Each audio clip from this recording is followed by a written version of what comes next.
नमस्कार, माझे नाव ईशान गणेश ढोक. माझ्या सरांचे नाव प्रणव टंगसाळे सर.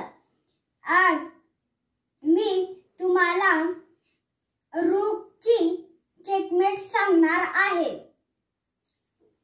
चेकमेट कसं मांडले ते मी अगोदर सांगणार आहे.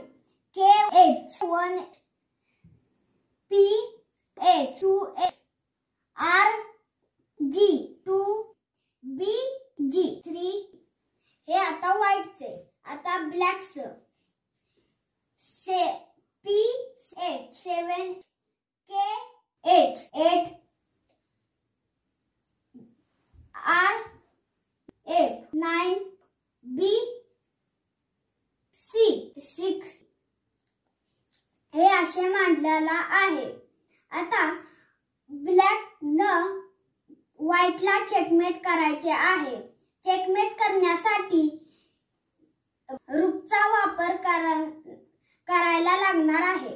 मग रूक F1 ला घेतला की व्हाईटला चेकमेट पडत आहे. धन्यवाद.